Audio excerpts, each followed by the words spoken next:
आजादी के 75वें अमृत महोत्सव के अंतर्गत नवाब वाजिद अली शाह प्राणी उद्यान में शाह अस्तित्व के लिए संरक्षण, जनता को जोड़ना विषयक शो एंड टेल्स टॉक 12 कार्यक्रम आयोजित किया गया। इसमें लेखिका नीना कुमार, शिक्षा अधिकारी लखनऊ प्राणी उद्यान ने दर्शकों और मीडिया कर्मियों को मगरमच्छ के बारे में रोचक जानकारी दी। उन्होंने बताया कि विश्व में 125 जातियों के मगरमच्छ पाए जाते हैं। भारत में इनकी 3 प्रजातियां पाई जाती हैं, जिसमें घड़ियाल, खारे पानी का और मीठे पानी का मगरमच्छ शामिल है। मीठे पानी में मगरमच्छ ठहरे हुए पानी में तथा धीरे बहाव वाली नदियों में पाए जाते हैं। खाने में ये मांस मछली पसंद करते हैं। उत्तर भारत में मीठे पानी वाले मगरमच्छ ही पाए जाते हैं। लेखिका नीना कुमार ने हमें बताया कि मगरमच्छ पृथ्वी पर 80 मिलियन से अधिक वर्षों से है। ये बात ध्यान देने योग्य है और तथ्य भी है कि इतने लंबे समय बाद भी मगरमच्छ में कोई भी परिवर्तन नहीं आया। मगरमच्छ को खतरनाक माना जाता है। मगरमच्छ की आयु बहुत लंबी होती है। कुछ मगरमच्छ तो 100 साल से भी ज्यादा जीवित रहते हैं। हम सभी प्राचीन काल के अनंत वर्षों पर भी नजर डालेंगे तो पाएंगे कि इतिहास और समकालीन पन्नों पर मगरमच्छ का जिक्र किसी न किसी रूप में आ ही जाता है। ऐसा माना जाता है कि शायद मगरमच्छ का जीवन मानव जीवन के पहले से ही हो सकता है। मगरमच्छ की विशेष ग्रंथियां उसे ताजे और खरे पानी के वातावरण में रहने के लिए सक्षम बनाती हैं। इसके अलावा ये जमीन पर भी रह सकता है और मगरमच्छ भूमि पानी दोनों में भोजन कर सकता है। मिस्रवासी नील नदी के किनारे रहने वाले मगरमच्छ को बहुत सम्मान देते हैं। सोबेक नाम के मगरमच्छ को देवता मानते हैं। मिस्र में सबसे पुराने देवताओं में से एक सोबेक देवता है। मगरमच्छ की त्वचा के लिए इसका शोषण किया जाता है। इसकी खाल से जूते, पर्स, बेल्ट आदि सामान बनाया जाता है। यदि हम अपनी पारिस्थितिकी तंत्र से प्यार करते हैं तो मगरमच्छ को उनके प्राकृतिक माहौल में रहते तथा उनकी रक्षा करें। आज हम लखनऊ के चिड़ियाघर, जो कि नवाब वाजिद अली शाह नाम से मशहूर है, प्राणी उद्यान में आए। वहीं पे एक छोटा सा कार्यक्रम हो रहा है मगरमच्छ के विषयों को लेकर। उसी विषय में हम यहाँ पे जो हमारे शिक्षा अधिकारी हैं मीना जी हैं, आइए उनके संबंध में बात करते हैं। इस विशेष प्रोग्राम को करने का क्या मैम का अभिप्राय है और क्या इससे है। मैम जरा इस विषय जो आपका चल रहा है क्रोकोडाइल वाला, इसके विषय में थोड़ा संबंध में जानकारी दें।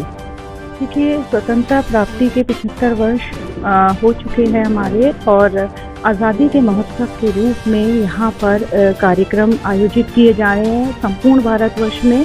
और इसका जो हमारे कार्यक्रम है, इसमें हमारा 75 वीक, 75 स्पीशीज और 75 वीक कंजर्वेशन टू को एग्जिस्टेंस द पीपल कनेक्ट, ये हमारा थीम है। और मुझे बेहद खुशी है कि इस विषय के लिए हमको हमारे नवाब वाजिद अली शाह प्राणी उद्यान को मगर का टॉपिक मिला है। और हमने पूरे वीक 30 मई से 5 जून तक पूरे वीक हमारे इस विषय पर कार्यक्रम रहे, जिसमें आज हमारी ये कठपुतली का कार्यक्रम रहा है।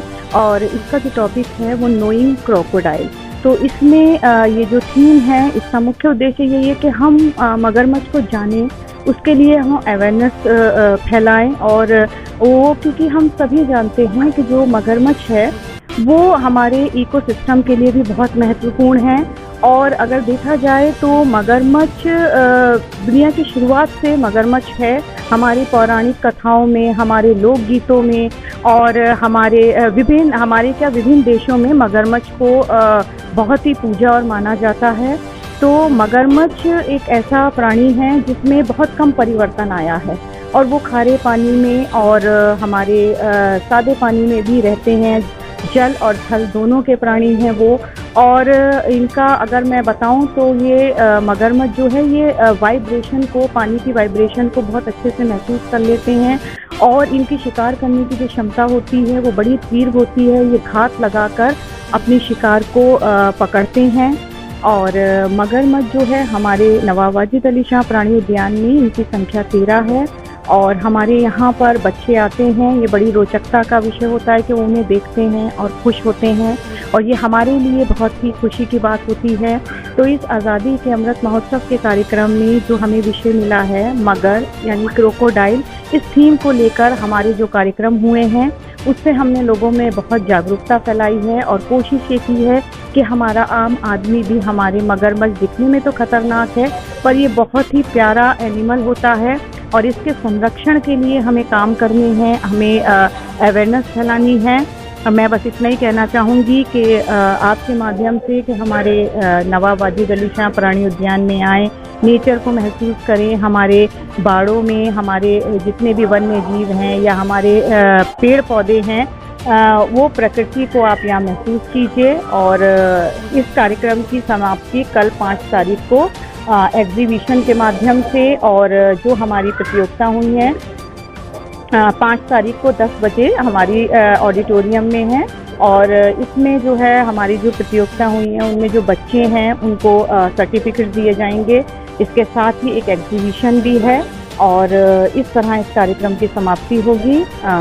Thank you. जैसा कि आपने सुना नीना कुमार जी ने, जो कि शिक्षा अधिकारी, उन्होंने क्रोकोडाइल के बारे में कितनी समुचित जानकारियाँ दी और भी बहुत कुछ इंटरेस्टिंग बातें बताई हैं और लोगों से अपील करी है कि उससे डरे नहीं, और भी बहुत ही अच्छी चीज़ें बताई हैं जिसको ध्यान में रखते हुए इन लोगों ने प्रोग्राम करा है। और यह प्रोग्राम अब 5 तारीख को जिसका समापन है